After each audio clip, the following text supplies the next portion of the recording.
नमस्कार दोस्तों, सूरज दागरे YouTube channel में आपका बहुत बहुत स्वागत है। मैं हूं सूरज आपके साथ। तो चलिए दोस्तों, बात करने वाला आज बाल विकास व शिक्षा शास्त्र के बारे में बात करने। बाल विकास एवं शिक्षा शास्त्र की बात करते हैं तो पार्ट 7 चल रहा है आप सभी के लिए। तो पार्ट 7 की वीडियो है, बहुत ही खास वीडियो को एंड तक जरूर देखें, जिसमें टॉपिक चल रहा है कि व्यक्तित्व एवं समायोजन। ये जो टॉपिक है वो बहुत ज़्यादा मोस्ट इंपोर्टेंट है, महत्वपूर्ण टॉपिक है, जो आपके लिए किसी भी एग्जाम के लिए बहुत ज़्यादा एक्साइटेड करने वाला होता है। आपके अंदर एक अध्यापक बनने का जुनून है, तो जाहिर सी बात है कि आप इस वीडियो को देख रहे हैं तो आपके अंदर अध्यापक बनने का जुनून है। ये जो वीडियो है वो TET, C TET, H TET, REET, संविदा, अध्यापक आदि के लिए जो है बहुत ज़्यादा यूज़फुल है। तो दोस्तों, इन्हीं जो एग्जाम्स के लिए ये वीडियो स्पेशल है और इन्हीं की तैयारी के लिए ये वीडियो बनाया गया है, स्पेशल इसी को ध्यान में रखते हुए। इसलिए वीडियो अच्छा लगे तो एंड तक जरूर देखें, वीडियो बहुत ही प्यारा है। तो दोस्तों, वन लाइनर क्वेश्चन है जिन्हें याद करना बहुत ही ज़्यादा आसान होगा आप सभी के लिए। तो चलिए दोस्तों, शुरू करते हैं आज की वीडियो। तो पहला जो स्टेप चल रहा है हमारा, परामर्श दो व्यक्तियों का संपर्क है जिसमें एक को किसी प्रकार की सहायता दी जाती है। यह कथन है मायर्स का। परामर्श दो व्यक्तियों का संपर्क है जिसमें एक को किसी प्रकार की सहायता प्रदान की जाती है। यह कथन मायर्स वैज्ञानिक द्वारा कहा गया है। रूथ स्ट्रैंग के अनुसार परामर्श का उद्देश्य है आत्म परिचय और आत्मबोध। ये जो दोनों हैं, दोनों परामर्श के उद्देश्य हैं। डंसमूर के अनुसार परामर्श का उद्देश्य है छात्रों में समस्या का समाधान की योग्यता प्रदान करना। रॉबर्ट्स के अनुसार परामर्श का उद्देश्य है शैक्षिक समस्याओं के साधनों में सहायता, शैक्षिक समस्याओं के साधनों में सहायता करना, व्यावसायिक समस्याओं के साधनों में सहायता करना, व्यक्तित्व समस्याओं के साधनों में सहायता करना। ये जो है बहुत ज़्यादा मोस्ट इम्पोर्टेंट होता है इसके लिए। जो रॉबर्ट्स के अनुसार, जो वैज्ञानिक हैं, उनके अनुसार जो परामर्श का जो उद्देश्य है वो यही है। ठीक है। रोला के अनुसार, रोला भी एक वैज्ञानिक है जिनके अनुसार परामर्श का ये उद्देश्य होता है वो छात्रों में हीन भावना के विकास को रोकना, छात्रों में हीन भावना के विकास को रोकना ही परामर्श का एक उद्देश्य होता है। हार्डी के अनुसार परामर्श का जो उद्देश्य है वो स्वयं विकास के लक्ष्य प्राप्त करने में सहायता करना, स्वयं विकास के लक्ष्य प्राप्त करने में सहायता करना, हेल्पफुल साबित हो जाना, हार्डी के अनुसार। ठीक है। चलिए, कुंपू स्वामी के अनुसार परामर्श के सिद्धांतों का विभाजन होता है वो 4 प्रकार से होता है। कुंपू स्वामी के अनुसार परामर्श के सिद्धांत होते हैं वो 4 सिद्धांतों पर विभाजन होता है, 4 में। ठीक है।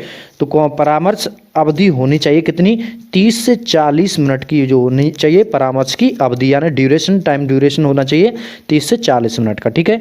समायोजन संबंधी परामर्श का जाना होता है वो नैदानिक परामर्श के नाम से जाना जाता है। मनोवैज्ञानिक परामर्श में निहित होता है, मनोवैज्ञानिक परामर्श में निहित होता है संवेगात्मक स्थिरता व मनोवैज्ञानिक विधियों का प्रयोग।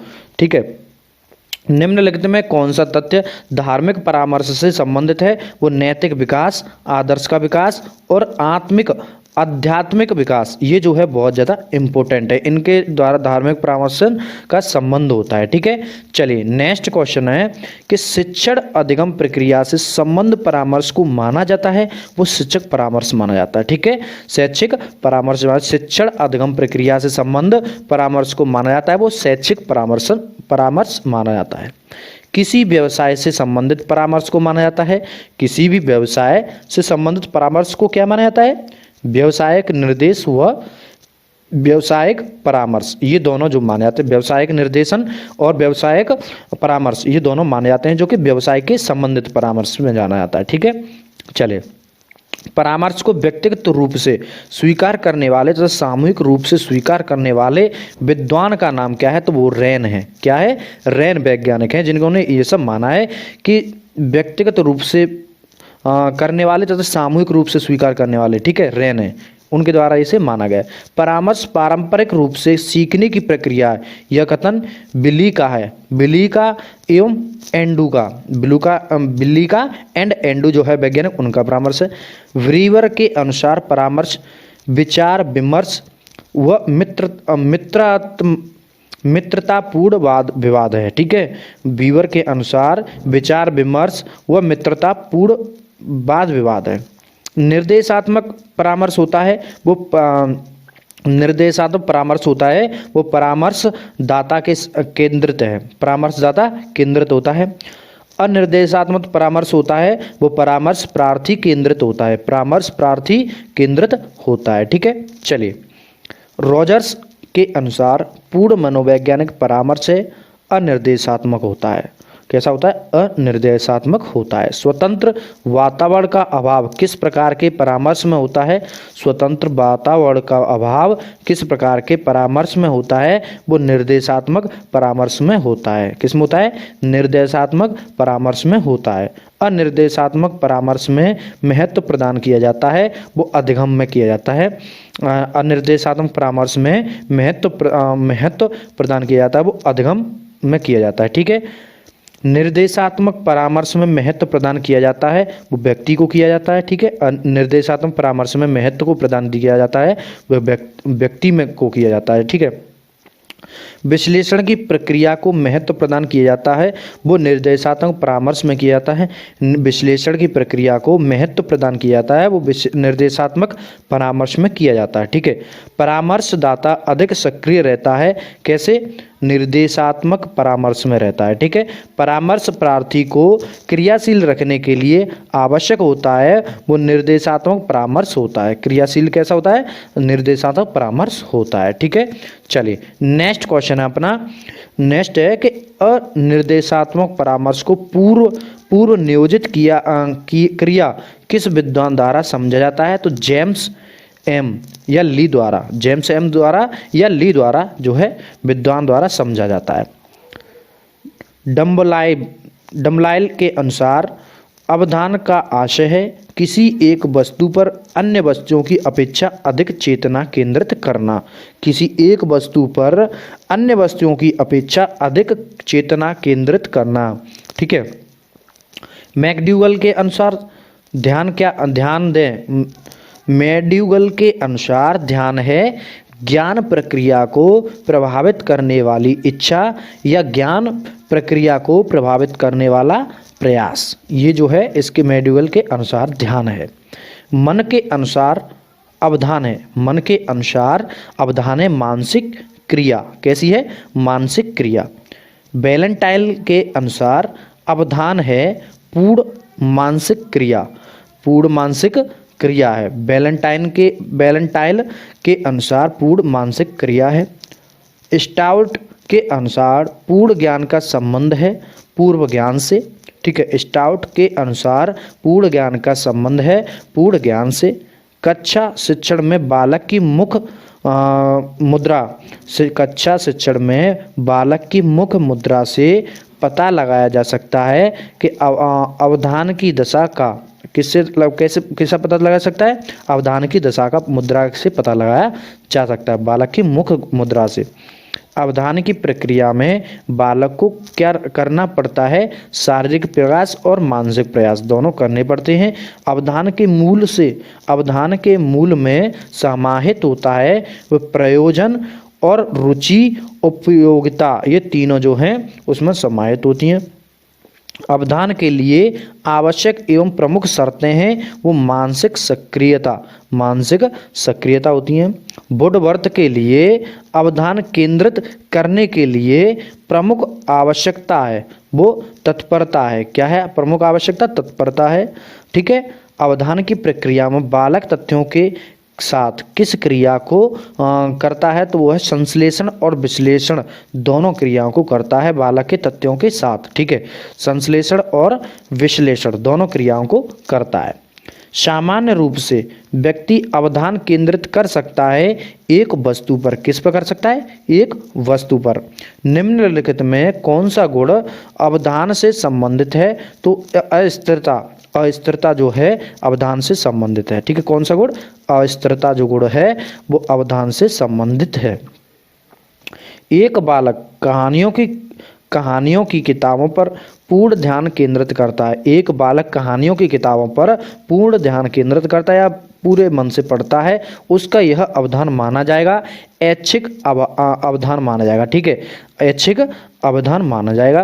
परीक्षा के समय में व्यस्त छात्र का ध्यान पड़ोस में बजने वाले टेप रिकॉर्डर की ओर चला जाता है। यानी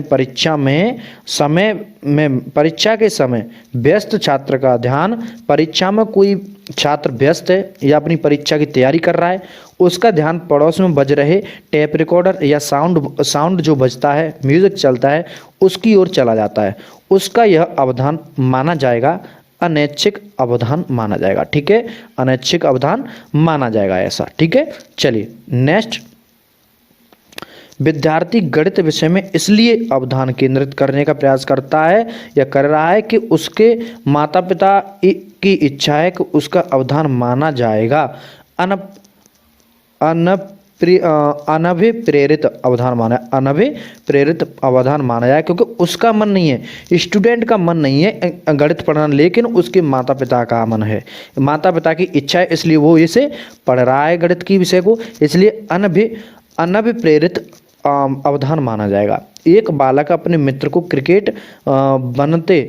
बनते हुए देखकर क्रिकेट के प्रत्येक कार्यक्रम को ध्यानपूर्वक देखता है तथा उस पर अवधान केंद्रित करता है, यह अवधान माना जाएगा अर्जित अवधान माना जाएगा। यानी किसी को देखकर आपके मन में उसे करने की आशा जागती है या जिज्ञासा होती है, आप सोचते हैं क्या उसके बारे में जानना चाहते हैं। जैसे आप पड़ोस में कोई डॉक्टर बन गया और आप जो है उस डॉक्टर बनने की ही कोशिश कर रहे हैं, तो आपकी जो है अर्जित अवधान में आएगा, या आप डॉक्टर बनने की तैयारी कर रहे हैं, पढ़ाई कर रहे हैं, तो उसे देखकर आपने उसे चेंज किया अपने खुद को, तो ये अर्जित अवधान माना जाएगा। ठीक है, मंदिर में भगवान राम सीता की विशाल मूर्ति को देखकर एक व्यक्ति द्वारा उसका संश्लेषण और विश्लेषण किया जाता है, यह उसका अवधान माना जाएगा मूर्त अवधान माना जाएगा। ठीक है, मूर्त अवधान माना जाएगा। ठीक है, एक शिक्षक नैतिक मूल्यों पर ध्यान केंद्रित करने के लिए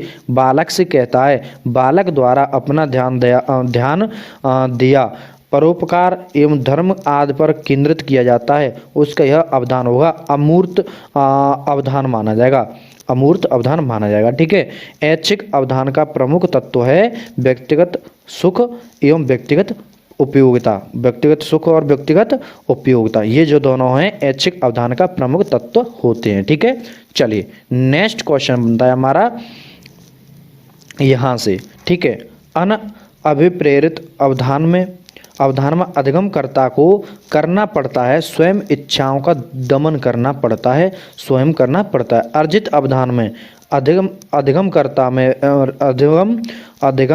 में रहना पड़ता है, वो इच्छा एवं रुचि रहना पड़ता है या करना पड़ता है। ठीक है, निम्नलिखित में कौन सा तथ्य ऐच्छिक अवधान से संबंधित है? निम्नलिखित में कौन सा तथ्य ऐच्छिक अवधान से संबंधित है? तो उद्दीपन एवं केंद्रीकरण, अवधान की सक्रियता और आयु का विकास, आयु के साथ विकास, ये जो है ऐच्छिक अवधान में संबंधित है। निम्नलिखित में कौन सा तथ्य अनैच्छिक अवधान से संबंधित है? तो बिना इच्छा के किसी भी चीज़ में ध्यान लगाओगे, वो बिना इच्छा के ध्यान वो अनैच्छिक अवधान में आता है।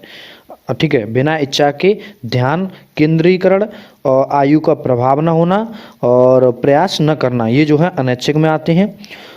अवधान की दशाओं का विभाजन प्रमुख रूप से किया जाता है, वो 2 भागों में किया जाता है। ठीक है, कितने भागों में किया जाता है? 2 भागों में किया जाता है। निम्नलिखित में अवधान से संबंधित तथ्य हैं, वो आवश्यकता है। ठीक है, रुचि से किया हुआ ध्यान ध्यान करना ही रुचि है, यह कथन मैक्ड्यूगल का है। ठीक है, रुचि से किया गया ध्यान और ध्यान करना ही रुचि है, यह कथन मैक्ड्यूगल ने कहा है। निम्नलिखित में कौन सा तथ्य अवधान की आंतरिक दशाओं में संबंधित है? वो समझ, रुचि और आवश्यकता, ये तीनों जो हैं अवधान की आंतरिक दशाओं में संबंधित हैं। समझ होती है, किसी काम को करने की रुचि होती है, और किसी काम की आवश्यकता होती है। निम्नलिखित में कौन सा तथ्य अवधान की बाह्य दशाओं से संबंधित है? वो उद्दीपन की प्रकृति एवं उद्देश्य जो होते हैं वो बाह्य दशाओं से संबंधित होते हैं। ठीक है, थार्नडाइक एवं हर्बर्ट के अनुसार अवधान को जागृत करने के लिए आवश्यकता है वो पूर्व ज्ञान को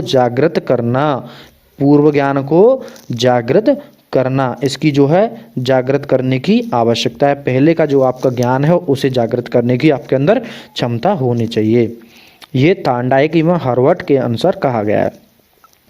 निम्नलिखित में कौन सा तथ्य अवधान को प्रभावित करता है? तो नवीनतम करता है, विषमता करती है, उद्दीपन तीव्रता करती है। ठीक है, निम्नलिखित में कौन सा उद्दीपन अवधान को संभव बनाता है? तो तीव्र आवाज या तीव्र रंग, तीव्र गंध, ये जो है अवधान को संभव बनाता है। ठीक है, अवधान विक्षेप का कारण है थकान, प्रेरणा का अभाव और भौतिक पर्यावरण, ये जो है अवधान विक्षेपण का कारण होता है। ठीक है, कक्षा शिक्षण में शोरयुक्त वातावरण का परिणाम होता है वो अवधान विक्षेपण के द्वारा और निम्न अधिगम के द्वारा। ठीक है, शिक्षक द्वारा प्राथमिक स्तर पर व्याख्यान विधि का प्रयोग अवधान में उत्पन्न करेगा, वो बाधा उत्पन्न करेगा। अवधान प्रयोग करने में जो बाधा उत्पन्न करेगा। कक्षा शिक्षण में अवधान केंद्रित करने के लिए, कक्षा शिक्षण में अवधान केंद्रित करने के लिए शिक्षक को करना चाहिए शिक्षण अधिगम सामग्री का प्रयोग करना चाहिए और उचित शिक्षण विधियों का भी प्रयोग करना चाहिए। बालक का अवधान सदैव किस प्रकार की शिक्षण अधिगम में केंद्रित होता है? वो रुचिपूर्ण तथा बालक केंद्रित होना चाहिए। पुरस्कार के माध्यम से बालकों को शिक्षण अधिगम क्रिया में अवधान केंद्रित करने की प्रेरित करना माना जाता है सकारात्मक साधन। यानी बच्चों को आप पुरस्कार देते हैं तो उससे दूसरे बच्चों के अंदर जो है कुछ करने का जुनून होगा, कुछ उनका ध्यान केंद्रित होगा, पढ़ाई की ओर अग्रसित होगा कि इन्होंने किया है इसलिए इन्हें पुरस्कार किया गया है, उसे हमें भी किया जाएगा अगली बार। अवधान रुचि संबंधित है, घनिष्ठ रूप से संबंधित है। ठीक है, कक्षा शिक्षण में अवधान केंद्रित में शिक्षक की भूमिका होनी चाहिए, वो सहयोगी की तरह होनी चाहिए, एक सहयोगी की तरह होनी चाहिए शिक्षक की भूमिका। कक्षा शिक्षण में अवधान के लिए आवश्यक है वो उचित शिक्षा विधियाँ, कक्षा का उचित वातावरण और प्रभावशाली शिक्षण अधिगम प्रक्रिया, ये जो है आपका शिक्षक अवधान के लिए बहुत ज़्यादा मोस्ट इम्पोर्टेंट आवश्यकता होती है। रुचि शब्द की उत्पत्ति किस भाषा के शब्द से हुई है? तो लैटिन भाषा के शब्द से हुई है रुचि शब्द की उत्पत्ति। रुचि शब्द जो लिया गया है वो लैटिन भाषा से लिया गया है। दोस्तों आज के लिए इतना ही आज की वीडियो में। वीडियो बहुत ही अच्छी रही, बहुत ही प्यारी वीडियो रही जो कि आपको मैंने आज इसमें कराया। तो सूरज धाकरे यूट्यूब चैनल को सब्सक्राइब नहीं किया है तो चैनल को सब्सक्राइब कर लीजिए, साथ ही साथ बेल आइकन को प्रेस कर दीजिए ताकि हमारे आने वाली वीडियोस का आपको नोटिफिकेशन मिल जाएगा। वीडियो अच्छा लगे तो लाइक करें, शेयर करें अपने फ्रेंड्स को। ठीक है दोस्तों, लाइक और शेयर जरूर करें अपने फ्रेंड्स को और कमेंट करके जरूर बताएं कि आपके इसके बारे में राय क्या है। तो तब तक के लिए जय हिंद, जय भारत, वंदे मातरम।